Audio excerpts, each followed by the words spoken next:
Tuhan, jemaat yang dikasihi Tuhan, baik yang ada di sini maupun yang ada di rumah.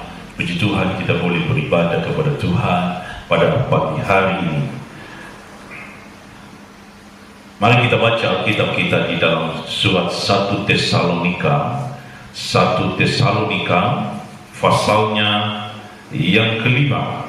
Kitab suratan 1 Tesalonika pasal yang kelima. Kita membaca ayat 19. 1 Tesalonika pasal 5 ayat 19.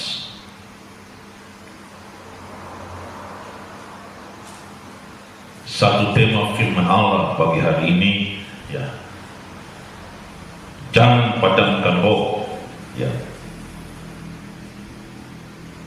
1 Tesalonika pasal 5 ayat 19, ayat yang singkat kita baca bersama, dikatakan, janganlah padamkan roh. Amin. Saudara-saudara yang saya kasih di dalam Tuhan, ya, kita memiliki di Indonesia ini, di setiap kota, daerah ada petugas pemadam kebakaran, ya, dan mereka memiliki tugas yang sangat utama, yaitu memadamkan api. Sebesar dan sekecil apapun itu api, itulah tugas mereka untuk memadamkannya. Dan satu sukacita besar dalam hidup mereka tak kala mereka berhasil mengalahkan si jago merah itu, ya, yang membakar sebuah area, yang membakar perumahan, membakar pertokoan pasar, atau api yang sedang menjalar di hutan.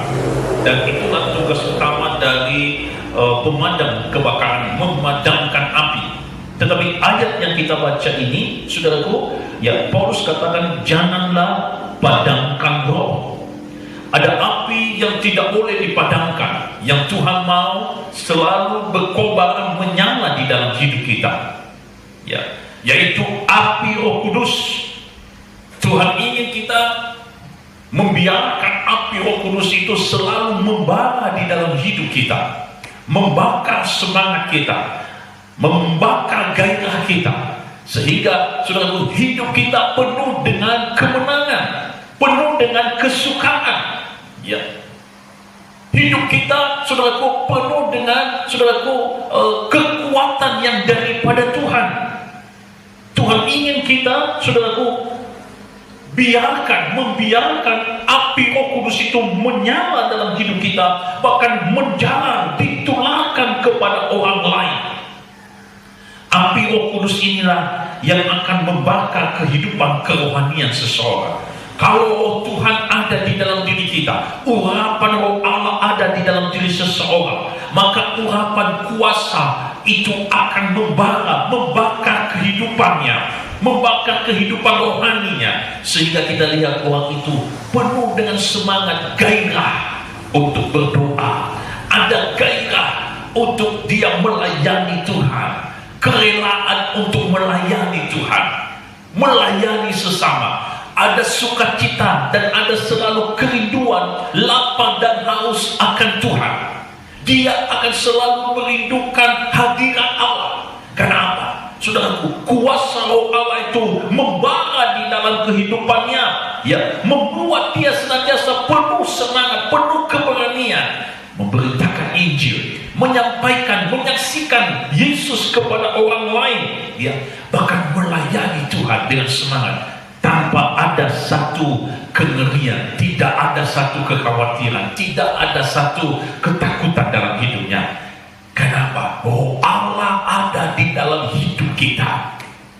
Tetapi sebaliknya, saudaraku, kalau api Roh Kudus itu mulai padam di dalam diri seseorang, maka saudaraku, semangatnya untuk melayani Tuhan mulai kendor. Gairah untuk datang bersekutu dengan Tuhan mulai pudar. Saudaraku, ya, kerinduan untuk berdoa pun, saudara, bersekutu dengan Tuhan mulai tidak ada.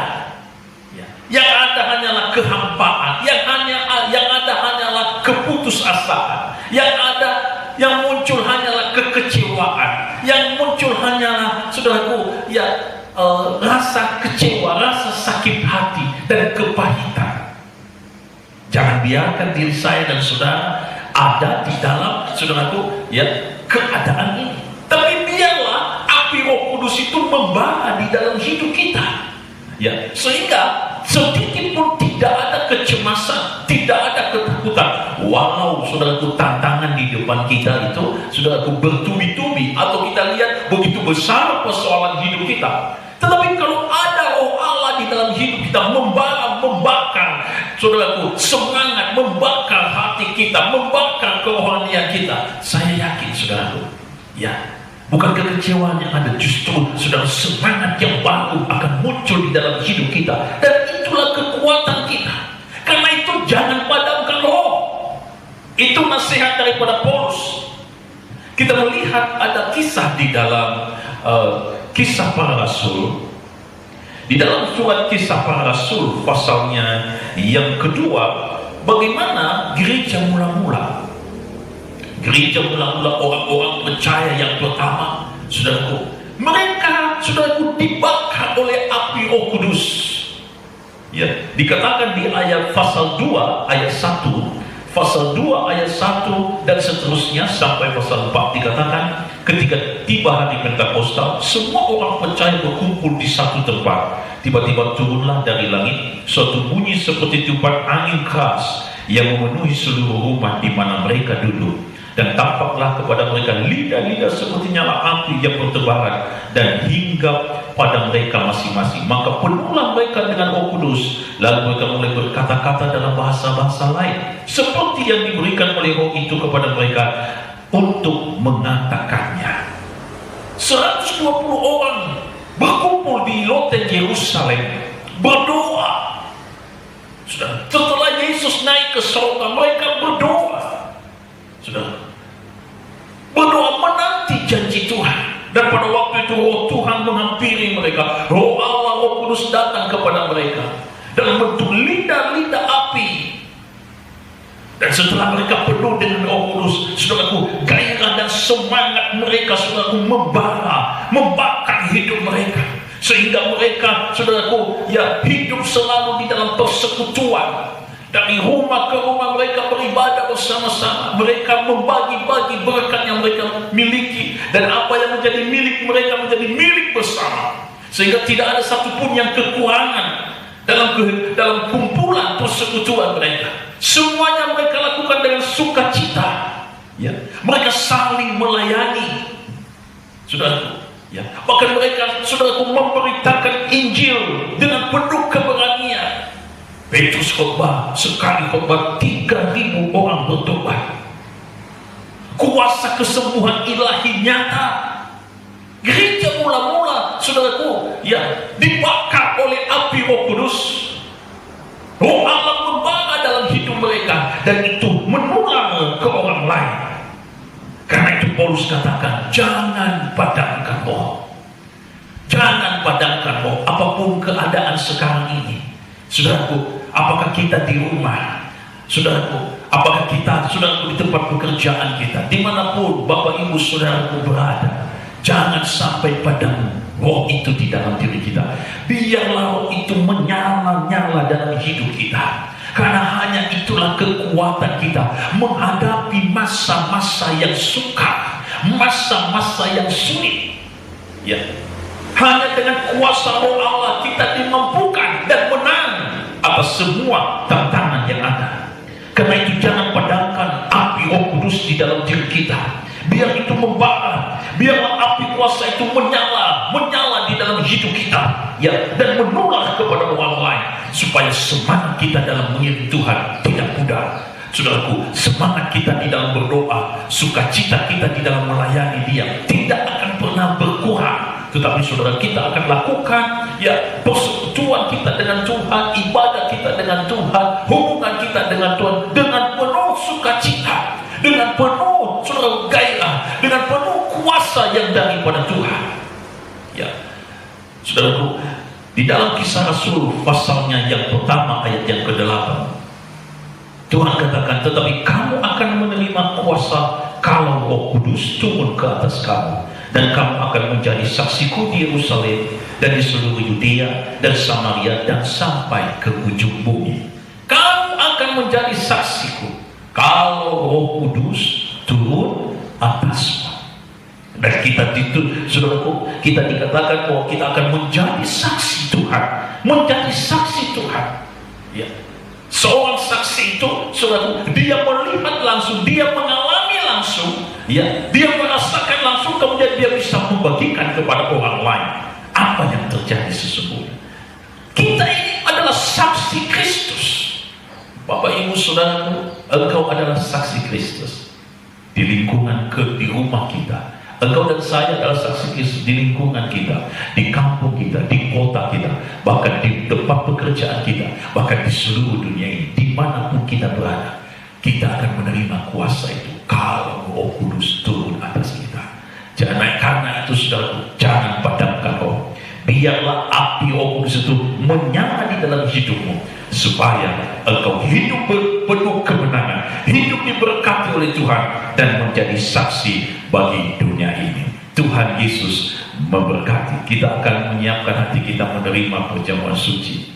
Mari kita siapkan hati kita dan kita tundukkan kepala. Tuhan, terima kasih, saatnya kami akan menerima tubuh dan darah-Mu. Kuduskan dan berkati. Setiap orang akan diberkati oleh Tuhan. Mereka yang lemah akan dikuatkan, mereka yang sakit disembuhkan, yang susah dihiburkan, mereka yang kekurangan akan diberkati oleh Tuhan. Kami menerimanya di dalam nama Tuhan Yesus Kristus. Haleluya. Amin. Ada kuasa dalam darahnya, darah Allah. Ada kuasa di dalam darahnya, darah anak domba Allah. Darahnya amat kuasa, sucikan dari dosa, lepaskan segala susah, darahnya tebus saya,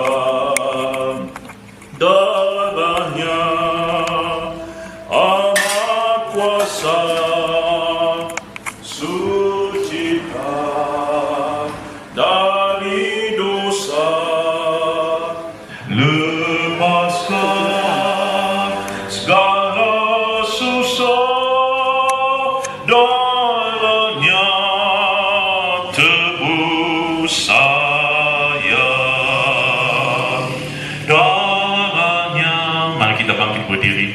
Amat kuasa, sucikan dari dosa, lepaskan segala susah, darahnya tebus saya. Jemaat yang dikasihi oleh Tuhan, mari angkat roti dengan tangan kananmu. Terima dengan iman. Sebelum kita makan bersama, firman Tuhan berkata, dan ketika mereka sedang makan, Tuhan Yesus mengambil roti, mengucap berkat, memecah-mecahkannya, lalu memberikannya kepada murid-muridnya dan berkata, ambillah, makanlah, inilah tubuhku. Terima kasih Tuhan, Kau sudah mengorbankan tubuhmu, hidupmu di atas kayu salib untuk kehidupan kami. Karena itu kuduskan dan berkati di dalam nama Tuhan Yesus Kristus. Kita makan bersama. Haleluya.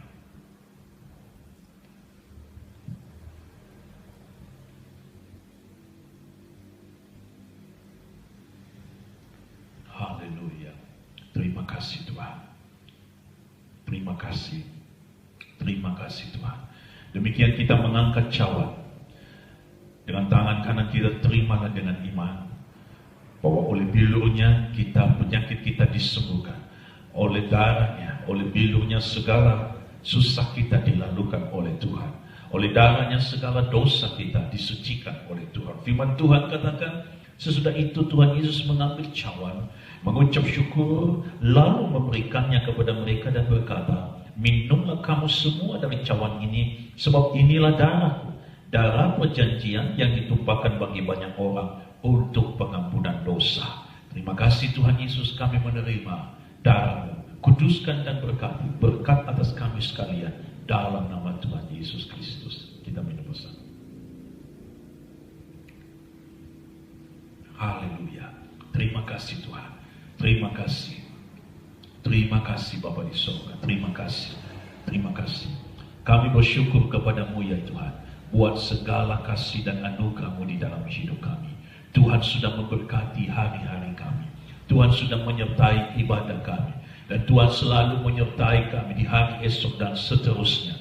Karena hidup kami ada di dalam tangan Tuhan. Karena itu berkat-Mu mengalir atas kami.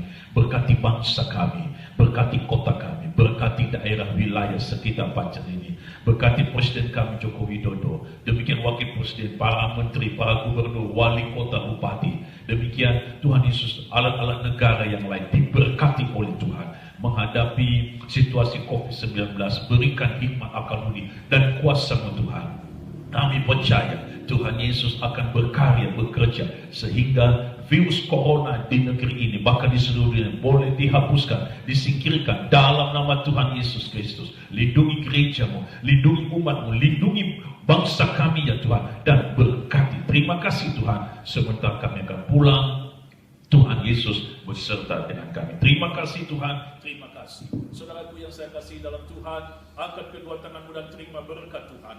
Pulanglah dengan sukacita, bawalah serta berkat anugerah melimpah dari Allah Bapa di sorga yang menyertai hidupmu, memberikan engkau kemenangan dan cinta kasih daripada Tuhan Yesus Kristus dan kuasa persekutuan Roh Kudus yang menghibur, memelihara dan menuntut engkau kepada jalan Allah. Berkatilah kehidupanmu, Tuhan Yesus memberkati rumah tanggamu, Tuhan Yesus memberkati usaha pekerjaanmu. Hari esokmu diberkati oleh Tuhan. Kemanapun engkau pergi, Tuhan menyertai langkahmu, dan apapun yang kau kerjakan dibuat berhasil oleh Tuhan, supaya berkat Abraham, Ishak dan Yakub di dalam Yesus Kristus turun melimpah dalam hidupmu, sehingga engkau menjadi kesaksian kemanapun engkau pergi. Terimalah berkat ini di dalam nama Tuhan Yesus Kristus. Haleluya. Mari katakan amin. Shalom. Tuhan Yesus memberkati.